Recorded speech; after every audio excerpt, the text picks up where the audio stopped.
नासिक के TCS campus में undercover operation, 4 महिला कांस्टेबल्स का सबसे बड़ा खुलासा। महाराष्ट्र पुलिस की 4 महिला कांस्टेबल्स भेष बदलती हैं, नासिक के मशहूर टीसीएस दफ्तर में पहुंचती हैं और काम शुरू करती हैं हाउस कीपिंग स्टाफ का, यानी साफ सफाई का।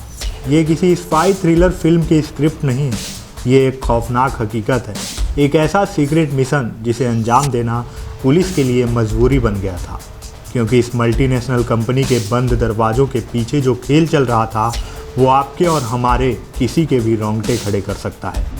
एक फ़ोन कॉल और खुल गया कन्वर्जन का राज। इस खुफिया मिशन की शुरुआत कुछ दिनों पहले आए एक फ़ोन कॉल से शुरू हुई। फ़ोन लाइन के दूसरी तरफ नासिक के एक अस्थायी नेता थे। उन्होंने पुलिस को जो बताया वो हैरान कर देने वाला था। टीसीएस बीपीओ में काम करने वाली एक हिंदू महिला ने अचानक इस्लामी रीति रिवाजों का पालन शुरू कर दिया था। वो रमज़ान में रोज़े रखने लगी थी। जब पुलिस ने परिवार से बात की तो पता चला कि बेटी के इस तरह अचानक तौर तरीके बदलने के डर से उन्होंने उसे काम पर जाने से ही रोक दिया था। लेकिन क्या ये सिर्फ एक लड़की की कहानी थी?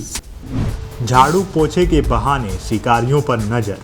सच्चाई की तह तक जाने के लिए पुलिस ने अपने अंडरकवर एजेंट यानी उस महिला कांस्टेबल को दफ्तर में प्लांट किया, और जब इन कांस्टेबल्स ने वहां के कर्मचारियों पर बारीकी से नज़र रखी तो दफ्तर के अंदर चल रही धर्मांतरण की एक पूरी प्रयोगशाला का पर्दाफाश हो गया। दफ्तर में काम करने वाली महिलाओं का यौन उत्पीड़न, शादी का झांसा, धार्मिक भावनाओं को ठेस पहुंचाना और फिर धर्मांतरण का दबाव बनाना।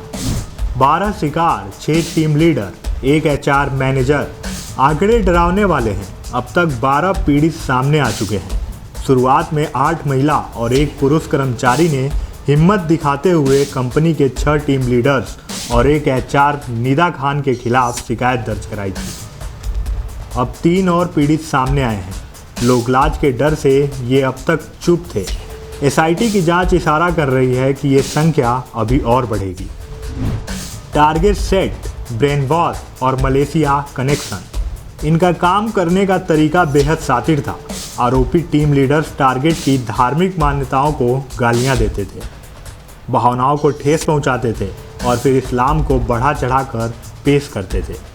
उन पर इस्लामी तौर तरीके अपनाने का दबाव डाला जाता था। इस पूरे सिंडिकेट का एक व्हाट्सएप ग्रुप था जहां बाकायदा चर्चा होती थी कि किसे क्या बताया गया और टारगेट कितना प्रभावित हुआ।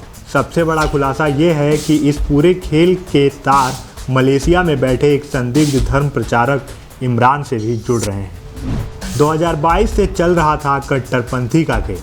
जांच में पता चला कि आरोपी छुट्टी के बाद भी दफ्तर में रुककर संदिग्ध गतिविधियों को अंजाम देते थे। एसआईटी को शक है कि ये कट्टरपंथी विचारधारा फैलाने का खेल 2022 से ही चल रहा था। पुलिस ने अब तक आसिफ, सफ़ी, शाहरुख, रजा, तौसीफ और दानिश समेत कुल 6 लोगों को गिरफ्तार कर लिया है। इस मामले में अब तक 9 एफआईआर दर्ज हो चुकी है। आपके दफ्तर में भी तो नहीं कोई ब्रेन वॉशर? पुलिस अब फरार एचआर मैनेजर निदा खान की तलाश में है। साथ ही टीसीएस से भी जवाब मांगा गया है कि आखिर निदा खान की भर्तियों पर निगरानी क्यों नहीं रखी गई। डिलीट की गई चैट्स, बैंक खाते और कॉल डिटेल्स और फॉरेंसिक जांच के दायरे में।